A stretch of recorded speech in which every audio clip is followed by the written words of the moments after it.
This offseason, we already know Sean Peyton retired, and there has been many people that I have argued with going back and forth on how good the New Orleans Saints offense is going to be this year, because many people think that this offense is going to regress without Sean Peyton.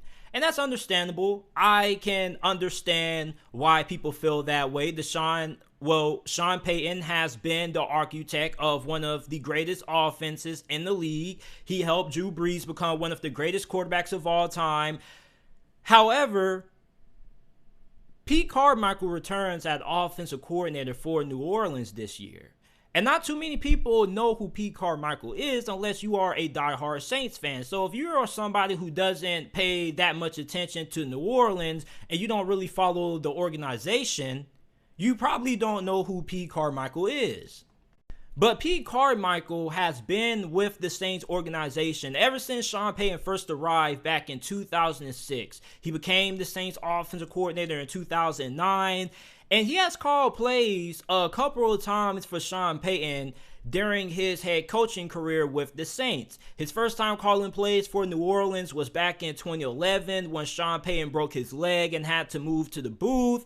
And after a couple of games, when he took over the play calling duties for New Orleans, they arguably had one of the greatest offenses in NFL history during that season when Pete Carmichael was the play caller during that span. Then in 2012, when he took over as the full-time play caller for the Saints, when Sean Payton was serving his suspension for Bountygate that year, they had the second best offense in the NFL in yards per game, and they had the number one passing attack in the NFL, also being number one in passing yards per game. He also called plays a few more times throughout the years, off and on, and the offenses have performed pretty well under Pete Carmichael's play calling. So going into 2022, I'm not expecting this offense to regress at all. As a matter of fact, this offense should do nothing but improve, because last year, the offense wasn't that great. And it wasn't because the play calling was bad. It was because simply for the fact that this was an offense that was devoid of talent at wide receiver. Your best wide receiver was who? Marquez Callaway, pretty much. And nothing against Marquez Callaway. I love Marquez Callaway. But this year, you're going to have an improved group of wide receivers. Hopefully, Michael Thomas is going to be able to go this year. You also drafted Chris Olave. You have Adam Trottem at tight end. You still have a really good offensive line, despite the fact that you lost left tackle Teron Armstead in free agency to the Miami Dolphins. It looks as if he's going to be getting replaced by rookie offensive tackle Trevor Penning. We don't know how good Trevor Penning is going to be. Saints fans are hoping that he ends up being good, but it's still to be decided.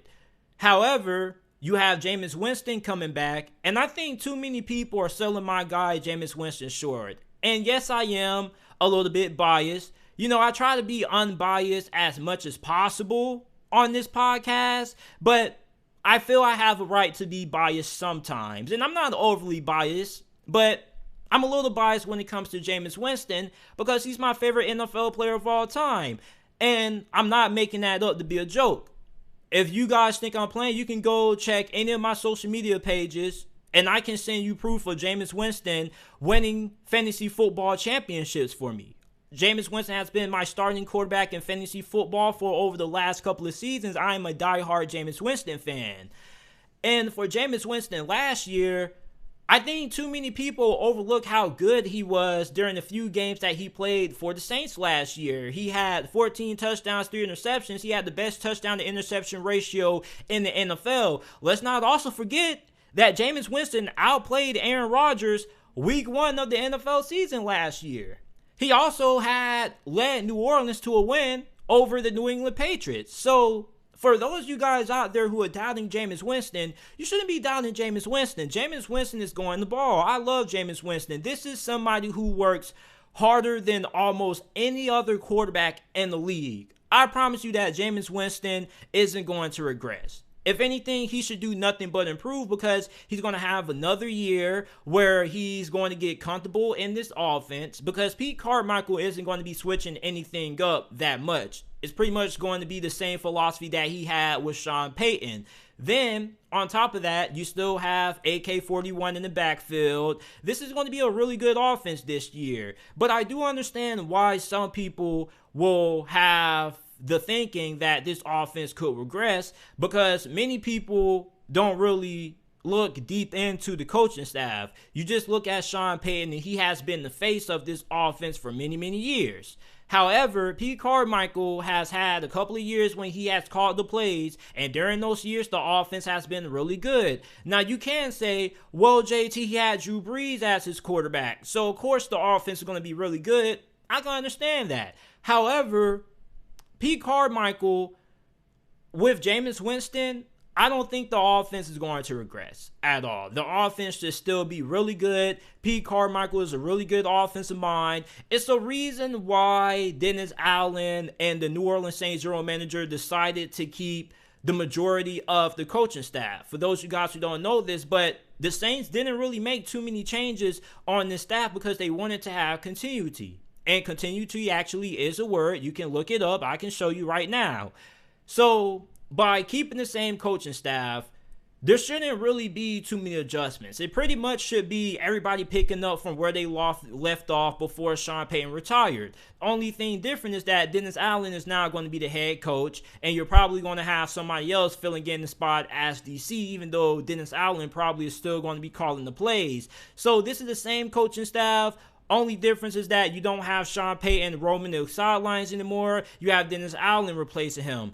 And with this offense, I think this offense should end up being a top 10 offense this year. Could it be top 10 potentially? Yes, it could. But to say this offense is going to regress, I really can't see it. This is an offense that did nothing but get better. Their only loss was to Ron Armstead and Sean Payton. And there has been many seasons when Pete Carmichael has called plays, or there have been several instances where he has called plays throughout the season for New Orleans in the past, and the offense hasn't dropped in production ever. Okay, so I think that this Saints offense is going to be fine. At worst, it could be a top 15 unit, but with how bad the offense was last year, I don't think it can get any worse. You had backup quarterbacks coming in and out. You had Ian Book. You had Trevor Simeon throwing to arguably the worst receiving core in the league. I think this offense should be pretty fine. And on top of that, the defense is going to be really good also. So for Jameis Winston, he has all the weapons at his disposal to be successful, and I don't think it's crazy to say that Jameis Winston could end up winning Comeback Player of the Year. As a matter of fact, I was looking at the Comeback Player of the Year odds. I think he's top 3 or top 5, and one of them, he was second only behind Derrick Henry in that award discussion. So for Jameis Winston, I have a lot of confidence in him. That's really how it's going to come down to. And if you say that Jameis Winston has something to prove, I can understand that. But for Jameis Winston, this isn't the same quarterback that you saw with the Tampa Bay Buccaneers. This is a Jameis Winston that's smarter with the football, is way better at reading the field. You also have somebody who knows when to take risk. Jameis Winston is a gunslinger. That's never going to change. He's going to have some throws that are going to scare you, that you're probably going to close your eyes and then peek and say, thank God. And then you're going to have some throws that Jameis Winston makes that you're going to close your eyes. And then you're going to look, and then you're going to see the defense running the other way with the football. That's just the kind of quarterback that Jameis Winston is. He is a gunslinger. He is somebody who's going to take risks. The key for Jameis Winston is being able to decide when and when not to take those risks, and he definitely got way better with doing that last season. And with the improved wide receiving core, I think he should only get better, because not too many talk about this, but Jameis Winston has elevated every single wide receiver he's played with. Think about it. And we're not just talking about the Mike Evans and the Chris Godwins of the world. If you go back to his last season with the Tampa Bay Buccaneers, guess who ended up being the leading receiver to end up the season? When Mike Evans and Godwin were dealing with injuries, it was Brashad Perryman. And Brashad Perryman had the best season of his NFL career with Jameis Winston at the helm at quarterback. I'm just saying. Go to last season. Jameis Winston was making the most with guys such as Deontay Harris and Marquez Callaway. And I don't even think that those receivers last year would even be good enough to start on the majority of NFL rosters outside of Marquez Callaway. I think he could end up being a good wide receiver 4 or a good third option in your offense. So for Jameis Winston to be able to have the success that he did with those weapons, I have no reason to believe why he can't do the same. And some people say that, well, JT, Sean Peyton was playing things safe with Jameis Winston. I don't really think he was playing things safe because he didn't trust Jameis Winston. He was playing things safe simply for the fact that he knew that he didn't have wide receivers who could consistently win on the outside. So if you have one of the worst receiving cores in the league, why are you going to try to throw the ball 40 yards? Why are you going to try to throw the football 40 times a game? Why are you going to try to continue to take shots downfield if your wide receivers can't consistently create separation and struggle getting off the line? You get what I'm saying? We got to think about this. If you have the worst receiving core in the league, why are you going to throw the ball more? Wouldn't it make more sense to, throw it less and run the football more and only throw when you have to? Some people, common sense people, they call it common sense, but not everybody has it. It's crazy. But let me know how you guys feel about the New Orleans Saints offense going into the upcoming 2022 NFL season. Do you think that this offense will regress without Sean Peyton? Let me know down in the comment section below if you are watching this on YouTube.